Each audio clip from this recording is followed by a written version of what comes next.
Well, thank you very much. I'm honored to be here, and thank you, Dr. Perek, for inviting me. I've not been to this before, but I walked in and I went, wow. I wasn't really expecting this big of a deal. Particularly since Dr. Perek was putting it on. I figured, But anyway, he asked me to talk about why we leave people on anticoagulation after left atrial appendage closure. And the left atrial appendage closure device really filled a need for people that can't take long-term anticoagulation, and it works, which is why I think the number of closures that we're seeing in worldwide is increasing kind of dramatically. This year, for instance, it's anticipated that about 300,000 of these devices are going to go in. And I think the reason is because they work. And this is a meta-analysis from last year that looked at the anticoagulant with DOACs versus left atrial appendage closure. And they found a 27% decrease in the composite of death, bleeding, and thromboembolic events in the patients that received left atrial appendage closures percutaneously. Now, in fairness, there was only one of these studies that was randomized. They were all other observational studies. And the one that was randomized showed a strong trend towards this endpoint, but it was not statistically significant. All right, so what the post-procedural concerns regarding left atrial appendage closure is device-related thrombus. Now, it's not common, but it significantly increases risk of morbidity. So the incidence is about somewhere between 1% and 4% following left atrial appendage closure. And it increases your risk of a major adverse cardiovascular event by 140% if it's present. When does it occur? The majority of them occur within 6 months, about 2/3. But you can see it up to a year, and you can even see it after a year. If you do have a device-related thrombus, there's about a 13% incidence of stroke with it. So it's something that obviously we have to pay attention to. So who gets DRT? Well, there's clinical characteristics, procedural factors, and then, as we'll see in a bit, some post-procedure treatment factors. The clinical characteristics are things you might expect: age, prior stroke or TIA, coagulopathy, permanent AF, low ejection fraction, people that have higher chance VAS scores, and vascular disease. Procedural factors are left atrial appendage diameter. So you're going to be putting a bigger device in there, which has more foreign material that's exposed to the bloodstream. The depth of the implant, if you are more than a centimeter from the appendage ridge, that creates a pouch, which can act as a nidus for thrombus formation.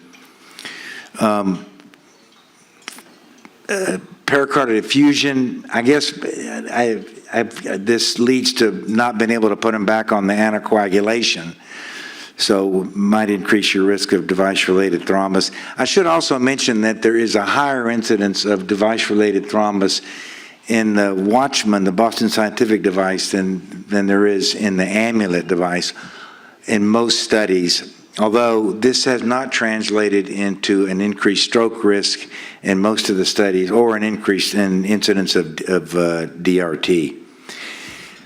Post-treatment therapy with antiplatelet agents, as we're going to see in a minute, may increase your risk also of device-related thrombus. So the strategies for post-implantation anticoagulation has changed over the years. Initially, of course, it was warfarin, and then this changed to DOACs. And then, of course, everybody didn't want to take a DOAC, and so they switched to antiplatelet agents. And then more recently, there's been a focus on low-dose DOACs. So I'd like to, this is a study from Natali's group that looked at low-dose DOACs versus more standard therapy. So in the low-dose DOAC arm, for the first 45 days, you got a low-dose DOAC or aspirin. Then you switched just to the low-dose DOAC.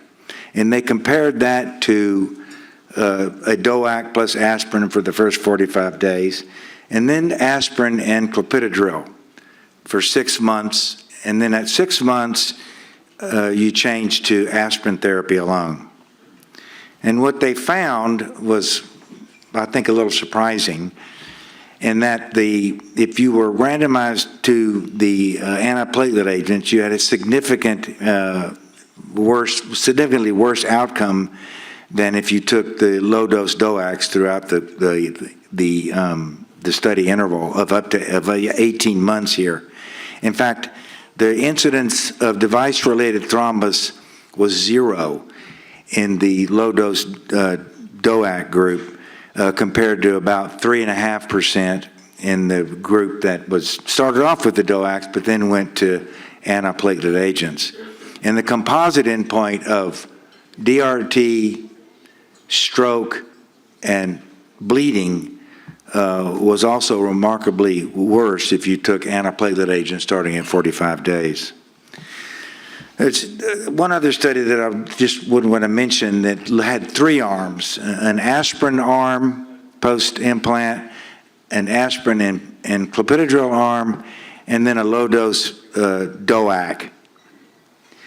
And you can see here at the bottom, if you randomized to the low-dose DOAC, you had a 0% major bleeding rate, 0% stroke rate, 0% composite, as compared to the aspirin alone group, which had an 8% efficacy issue with stroke or systemic embolization. The safety was fine with just aspirin, and the composite income was, the composite endpoint was the same. If you got the aspirin and clopidogrel, then you had a little bit better efficacy, but significantly worse safety in terms of bleeding. So what is the optimal regimen? I think it's still something that is evolving, but based on current evidence, the low-dose clopidogrel, the low-dose DOACs, at least for now, appear to have the best outcomes. Many of the future studies that are looking at this that are ongoing now involve the low-dose DOAC, so we'll get further clarification.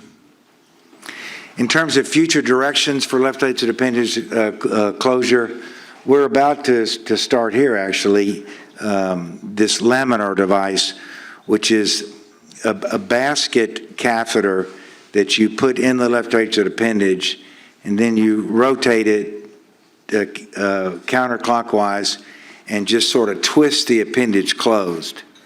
And then at the end, you kind of close it, you kind of solidify it with this star that holds the thing closed.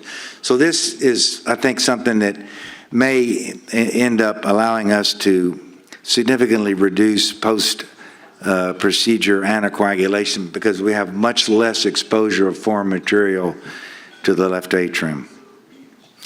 So to summarize, LAAO appears to decrease overall mortality compared to standard care.